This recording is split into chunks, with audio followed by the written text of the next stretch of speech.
sono venuto a conoscenza di questa sperimentazione e quindi ho deciso quindi di partecipare come volontario, anche perché conosco bene il centro ricerche cliniche, quindi so come si lavora lì, è un centro d'eccellenza e quindi non ho problemi a parteciparvi, mi fido molto.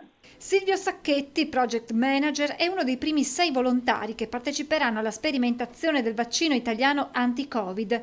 Domani all'ospedale di Verona a Sacchetti verrà inoculata l'unica dose di siero, poi lui e tutti coloro che hanno partecipato allo studio saranno continuamente monitorati. Saremo in controllo lì al centro di ricerche cliniche e poi avremo successivi controlli dopo 2 giorni, una settimana e poi andremo più con le visite dilazionate fino ai 6 mesi di studio.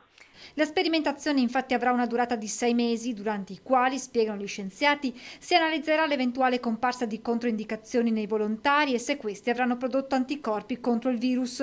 Solo dopo tale periodo di tempo si potrà dire di essere sulla buona strada per il vaccino. Chi partecipa alla sperimentazione è stato informato su eventuali sintomi che potrebbero comparire. Durante la spiegazione quindi dello studio ci hanno spiegato che uno degli effetti collaterali può essere, come tutti i vaccini, una lieve febbre forse nei giorni successivi, ma non è detto, quindi questo è uno degli effetti collaterali. Per il resto appunto ci hanno consigliato di continuare con la vita normale. Saputo della sperimentazione, per Silvio Sacchetti è venuto naturale mettersi a disposizione. Io sono laureato in scienze biologiche, quindi per molti anni ho fatto ricerca scientifica, quindi sono da buon ricercatore, mi va di partecipare a queste cose.